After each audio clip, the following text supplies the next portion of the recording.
कहते हैं ना कि झूठ के कोई पैर नहीं होते।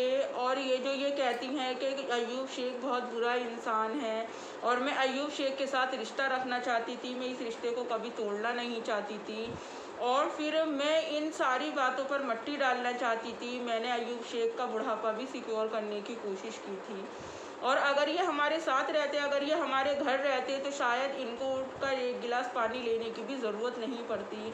तो मैं ये बात जानना चाहती हूँ, जो भी आज इस स्टेज पर हैं कि वो बुढ़ापे की तरफ बढ़ रहे हैं, क्या ऐसा होता है कि उन्हें उठकर बुढ़ापे में भी एक गिलास पानी की ज़रूरत ना पड़े, या गिलास उठकर वो उनके मुंह में खुद ब खुद ही आ जाता है? और जिन कासिम सत्तानी साहब को ये मोहतरमा ये कह रही थी कि कासिम सत्तानी की मैं मरहूम बेबा हूँ, जो टिकटॉक के ज़माने से ये पब्लिक को टोपी पहनाती आ रही हैं, जो टिकटॉक के ज़माने से ये पब्लिक का बेवकूफ़ बनाती आ रही हैं, ये सारे बहन भाइयों को उलझा रही हैं, जबकि कासिम सत्तानी साहब इस दुनिया में आज भी जिंदा हैं।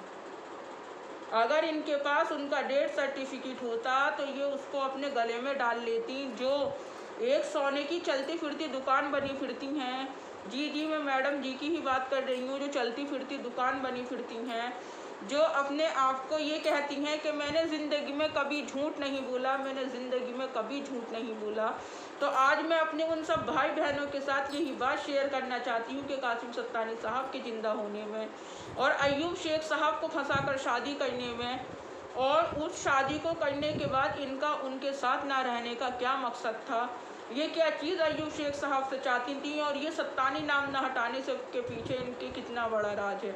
और ये कासिम सत्तानी की ही मरहूम कासिम सत्तानी की जिंदा कासिम सत्तानी की ये मरहूम बीवी जो बनकर रह रही हैं, इसमें इनका कितना बड़ा राज है। जो लोग आज इस बात का यकीन नहीं कर रहा है, इंशाअल्लाह बहुत जल्द वो इस बात का यकीन भी करेंगे।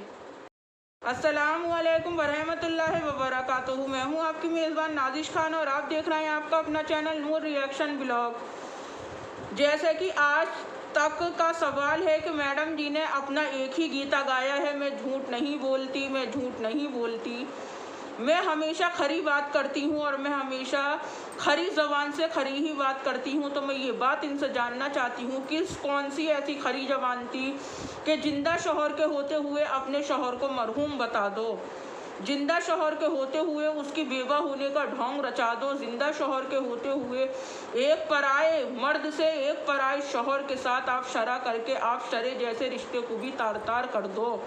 जबकि ये बात जो मेरे भाई बहन हदीस के बारे में नॉलेज रखते हैं, ये बात वो अच्छी तरह से जानते हैं कि एक शौहर के जिंदा होने पर दूसरा शरा हरगिज़ भी जायज़ नहीं हो सकता।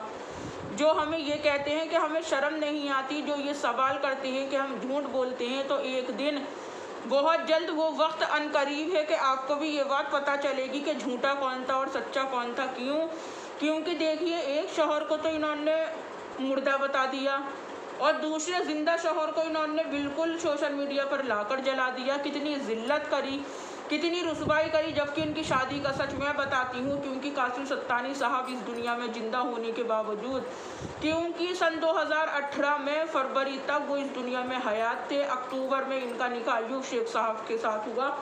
अय्यूब शेख साहब ने जब इनके पहले पति के बारे में, पहले शौहर के बारे में, अपने इनके खाविंद के बारे में जानना चाहा, तो आप क्या फ़िल्म बनाती हैं कि मेरा पहला शौहर जो है उसकी किडनियाँ फेल हो गई थी, मैं हर तीसरे दिन उसका डायलिसिस करवाती थी, उसका डायलिसिस यहाँ से होता था।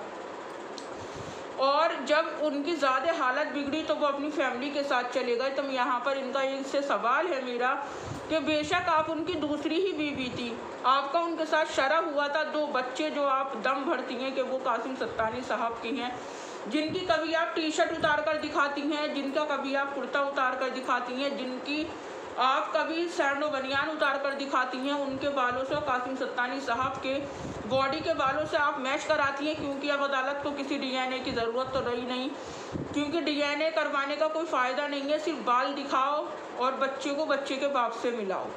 ये कहावत आपने कर दी, ये नया मिशरा है जो आपने कर दिया। अब ये अय्यूब शेख साहब से एक ट्रेन में मिलती हैं, ट्रेन में मिलकर ये उनके पास अपना फ़ोन नंबर भेजती हैं जब आप इतनी सच्ची थी, और जब आपने धोखे से शादी कर ली, जो गलती आपसे हो गई वो किसी दूसरे से ना हो, इस बात की आप पुकार मचाती हैं। तो मैं यहाँ पर आपसे ये सवाल करना चाहती हूँ, क्यों तो आपने नंबर भेजा था जबकि आप पहले से ये जानती थी कि ये आदमी शादीशुदा है। फिर क्यों आपने दूसरी औरत के सिल पर सब्र की सिल रखवाई? ये उसी औरत की आहा और बद्दुआ का नतीजा है। फिर अय्यूब शेख साहब ने जब इनसे पूछा तो मैडम ने, जैसे मैंने आपको बताया, ये जवाब दिया। अब ये अय्यूब शेख साहब से अब तलाक का तगादा करती हैं, तो मैं इनसे ये कहना चाहती हूँ, ये पूछना चाहती हूँ, ये मेरा इनसे सवाल है कि कौन सी तलाक, कैसा निकाह, कैसा शरा, जबकि कासिम सत्तानी के होते हुए आपका और अय्यूब शेख का तो कोई निकाह ही नहीं हुआ। अय्यूब शेख साहब का और आपका सिर्फ एक ही रिश्ता था और वो था गुनाह कबीरा का रिश्ता। और कहीं ना कहीं ये बात पब्लिक को बहुत जल्द पता चलने भी वाली है कि कासिम सत्तानी इस दुनिया में आज भी हयात है, क्योंकि अगर इनके पास उनका कोई डेथ सर्टिफिकेट होता तो ये हरगिज़ भी इस बात से चूकती नहीं कि ये कासिम सत्तानी साहब का डेथ सर्टिफिकेट ना दिखाएं। अब दूसरी बात सुनिए, जब अय्यूब शेख साहब ने इनसे ये कहा कि आप अपना पिछले हस्बैंड का सरनेम चेंज कर दो, क्योंकि जो भी होगा अगर दूसरी शादी करेगा वो उसकी पहली बीवी तलाकशुदा या फिर उसकी बीवी बेवा होगी और वो उसके साथ शादी करेगा, तो वो अपने उसके जब शादी करने के बाद उसके पहले शौहर का नाम क्यों लगवाएगा? जब उसका दूसरा शौहर है वो उसके शरह में आ गई, उसके साथ उसने सुन्नत कर ली, तो फिर ये बात बताएं आप मेरी, वो तो अपने इसी शौहर का नाम लेगी या फिर वो अपने पिछले शौहर का नाम लगाएगी? मतलब शादी तो कर ली शेख के साथ और नाम लगा रही हो तुम सत्तानी साहब का, तो ये कौन सा कायदा कानून है? मैं बताती हूँ इनकी ये चालाकी भी।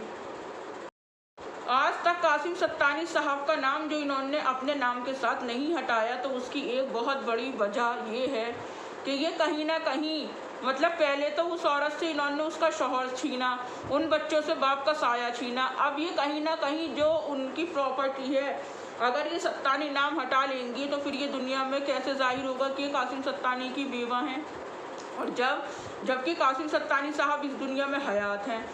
अगर वो इस दुनिया में हयात ना होते ना, तो ये जो पैसा करती हैं, ये 1 मिनट में केस फाइल कर देती उनके ऊपर, और केस फाइल करने के बाद ये प्रॉपर्टी में अपना हिस्सा ले लेती।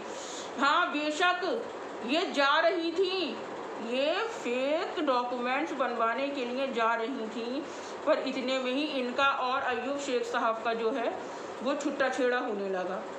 और वो 15 लाख जो ये कहती हैं कि 15 लाख अय्यूब शेख ने लिए हैं, जबकि वो 15 लाख अय्यूब शेख ने लाकर इनका हाथ पर रखे हैं। ये उन 15 लाख के जिम्मेदार हैं, ये उन 15 लाख के लेनदार भी हैं, ये उन 15 लाख के देनदार भी हैं। अय्यूब शेख साहब कहीं से कहीं तक भी उन 15 लाख रुपये के देनदार नहीं हैं।